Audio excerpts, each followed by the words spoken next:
যে টাকাটা নিচ্ছি উনি এটা বলছিলেন আমাদের ওই আব্দুর রউফ চেয়ারম্যানের ছোট ভাই ছোট তার কাছে যে রতন সম্মেলনের একটা কালেকশনে তো বলছি ছোট শোন এই যেটা আমি নিলাম এইটা পাবি পরকালে, এইটা তোর তো থাকলো।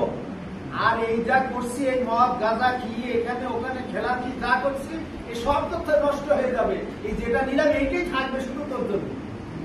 আপনি যেটা জমা করলেন আন্দোলনের জন্য, ইসলামের জন্য, আল্লাহর কোরআন আল্লাহর জমিনে প্রতিষ্ঠার জন্য আপনি যেটা জমা করলেন শুধু এটাই আপনার জন্য। কারণ আপনি মনে রাখবেন মিনহা খলাকনাকুম ওয়া ফিহা নুঈদুকুম ওয়া মিনহা নুখরিজুকুম তারাতান উখরা। যেদিন আপনাকে আবার উত্তোলন করে হিসাব দেওয়া হবে, অথবা যেদিন আপনার সাথে মালাকুল মউতের সাথে সাক্ষাৎ হবে, এই মালাকুল মউতের সাথে সাক্ষাতের পর আপনার ওয়ারিসরা উত্তরসূরিরা অন্ধকার কবরে আপনাকে রেখে আপনার সম্পদ বন্টনের জন্য ব্যস্ত হয়ে যাবে। সেই জায়গায় দাঁড়িয়ে অন্ধকার কবরের সাপ মৃত্যু ভর্তের কবরের মধ্যে আপনি কি অবস্থা আছেন একদিনের জন্য খবর নেবে না, একদিনের জন্য খবর নেবে না।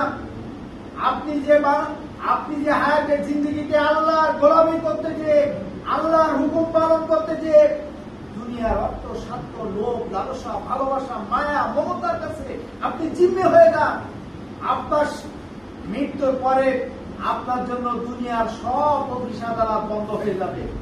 কোন অফিসার আপনার ডাকে সাড়া দেবে না বা আপনি ডাকতে পারবেন না। কিন্তু মারা যাওয়ার পর যে অফিস আপনার জন্য বন্ধ হবে না সেটা সে মহান স্রষ্টা আল্লাহ তাআলার অফিস। সে আল্লাহর সাথে সম্পর্ক বৃদ্ধির জন্য জামাত ইসলাম আপনাদেরকে আহ্বান করেছে। সে আল্লাহর সাথে সম্পর্ক বৃদ্ধি করেন, সে আল্লাহর ব্যাংকে বেশি করে জমা রাখেন। কারণ আপনি মারা যাওয়ার পর আপনার অন্ধকার কবর আলোকিত করার আপনার এই দিনের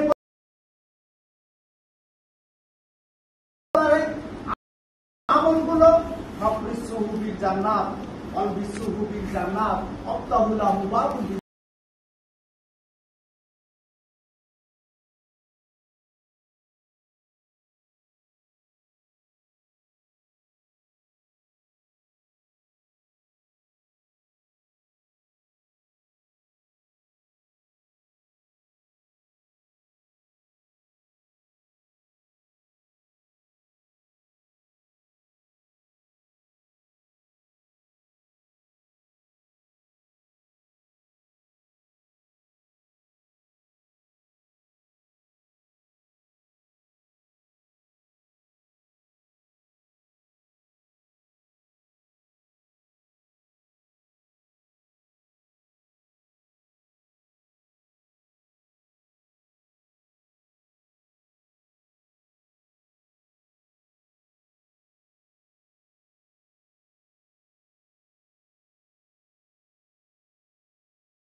আল্লাহ বলছে ইন্নাল্লাযিনা ক্বালু রাব্বুনাল্লাহ, তুমি যদি বলতে পারো আমার রব আল্লাহ, সুম্মাস্তাকাম, তারপরে দৃঢ় থাকতে হবে। এদিকে চেয়ারম্যান হাজারো লোক নিয়ে মিছিল করেছে, আপনি ভয়তে পালালেন না, এটা না। আল্লাহ বলছে সুম্মাস্তাকাম, যত কঠিন সময় আসুক সে জায়গায় তোমাকে ইস্তেকামাত থাকতে হবে, দৃঢ় থাকতে হবে। যদি পারো, আল্লাহ বলছে তাতানাজ্জালু আলাইহিমুল মালাইকা, আমি আসমান থেকে ফেরেশতা পাঠিয়ে তোমাদেরকে সাহায্য করব। আল্লাহর রওজা, এটা দুনিয়ার কোন রাজা বাদশা, কোন আমির ওমরার রওজা নয়। আল্লাহ বলছে ওয়াদান আলাইহি হাক্কান, আমি তোমাদের সাথে যে ওয়াদা করছি এটা হক, ওটা সত্য ওয়াদা। তাতানাজ্জালু আলাইহিমুল মালাইকা, আমি ফেরেশতা পাঠিয়ে তোমাদেরকে সাহায্য করব। আল্লাহ যদি মানুষদেরকে সাহায্য করে, দুনিয়ার কেউ ভয় দেখে আমাদেরকে দাবিয়ে রাখতে পারবে না। এই জন্য আমরা ডাকছি আপনাদেরকে, আল্লাহ আসুন।